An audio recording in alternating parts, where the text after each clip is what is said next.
Hello and welcome back to our channel. Imagine for a moment a fundamental law of the universe, a rule as seemingly unbreakable as gravity, a principle that scientists had accepted as fact for decades. Now, what if I told you that this entire law was shattered by a single, brilliant, and incredibly difficult experiment? And what if the person who designed and executed that experiment, a woman hailed as the first lady of physics, was then denied the ultimate recognition for her world-changing discovery? Today, we delve into the incredible life and profound legacy of Dr. Chien-Shiung, the experimental physicist whose genius proved the universe was not what we thought it was, and whose story forces us to confront a difficult chapter in the history of science. Our story begins not in a state-of-the-art American laboratory, but in the town of Lihai near Shanghai, China in 1912.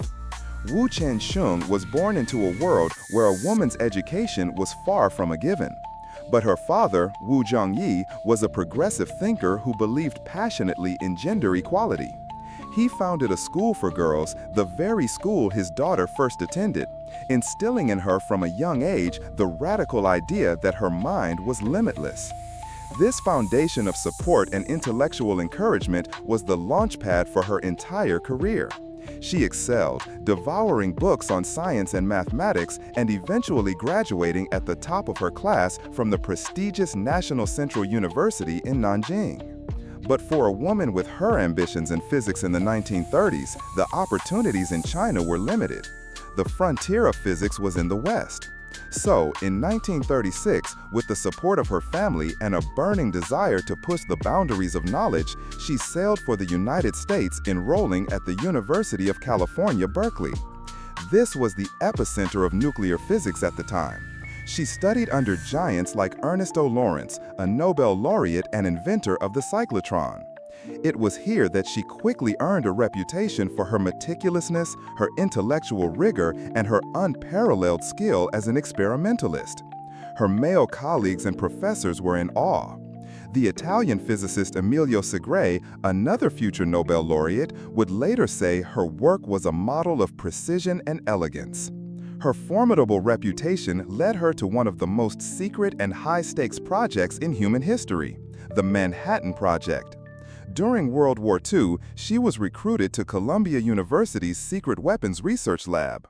While she didn't work directly on the bomb's design, her contributions were absolutely critical. She helped develop the process of gaseous diffusion, a method for separating the fissile uranium-235 from the more common uranium-238.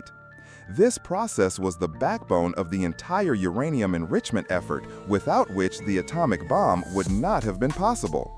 In another instance, when the first large-scale nuclear reactor at the Hanford site mysteriously shut down just hours after going critical, it was Chien-Shiung, with her deep knowledge of radioactive decay products, who correctly identified the problem: a buildup of a neutron-absorbing isotope, xenon-135, which was poisoning the chain reaction. She was the ultimate problem solver. Her work cemented her status as one of the world's leading experts on beta decay, a type of radioactivity that is governed by the weak nuclear force. And it was this specific expertise that would soon put her at the center of a physics revolution. By the mid-1950s, particle physics was in a state of confusion. There was something called the tau-theta puzzle. Physicists were observing two different particles, the tau and theta mesons. In every measurable way, mass, charge, spin, they appeared to be identical. Yet, they decayed in two different ways. This was a paradox. According to a fundamental law of physics, the conservation of parity, this shouldn't be possible. So, what is parity? Think of it as a principle of mirror symmetry. The law of parity stated that the universe was ambidextrous. If you watch the physical event unfold, its mirror image should also be a physically possible event. The laws of physics shouldn't be able to tell the difference between left and right. This was a core assumption deeply embedded in the mathematics of quantum mechanics. For the tau and theta to be the same particle, this sacred law had to be wrong. This is where two brilliant young theoretical physicists, Tsung-Dao Lee and Chen-Ming Yang, entered the picture. They reviewed all the past experiments and made a startling discovery. While parity conservation had been proven for the strong nuclear force and electromagnetism, it had not been experimentally tested for the weak nuclear force, the very force that governed the decay of the tau and theta particles. They theorized that perhaps the weak force was the exception. Perhaps it biased and could tell left from right. They published their theory and proposed a specific, though incredibly challenging experiment to prove it. But they were theorists. They needed a master experimentalist. They needed the best. They needed Chien-Shiung. When Li and Yang approached her, she immediately recognized the profound importance of the experiment. She was so convinced that she canceled a planned trip back to China with her husband to dedicate herself entirely to the project. The experiment she designed was a masterpiece of ingenuity and difficulty.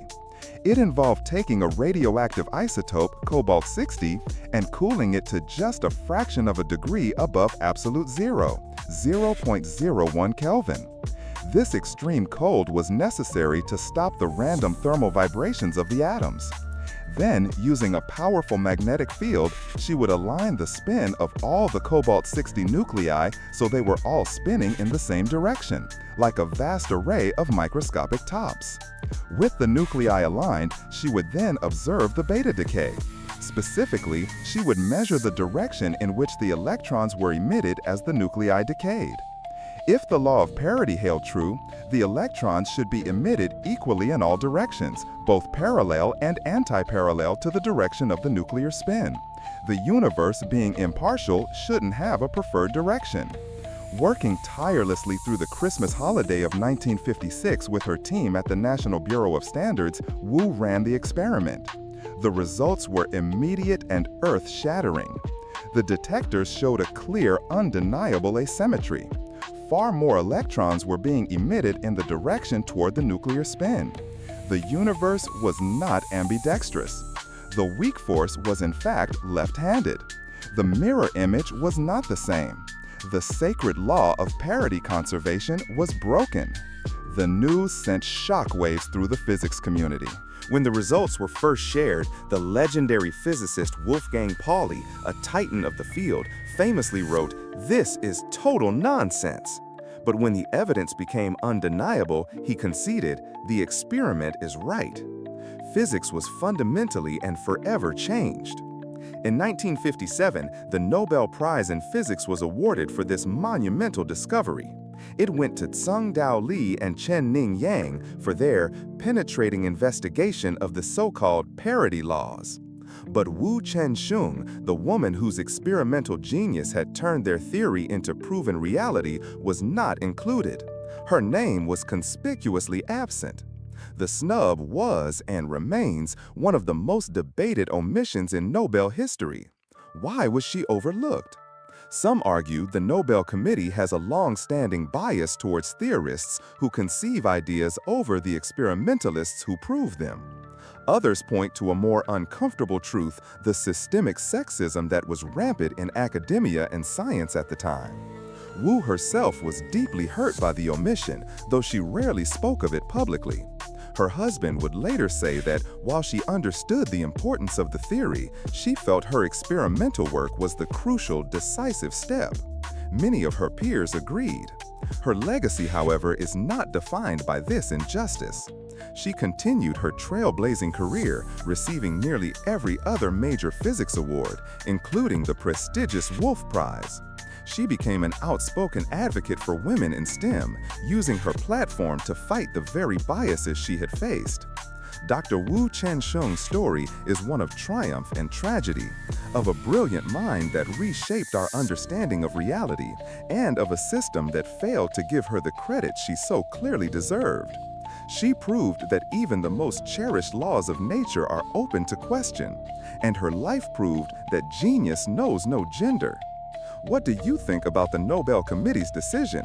Was it a simple oversight or a sign of a deeper problem in science? Let us know your thoughts in the comments below. And if you found this story as fascinating as we did, please hit that like button, share this video, and be sure to subscribe for more stories of science's unsung and forgotten heroes. Thanks for watching, and we'll see you in the next one.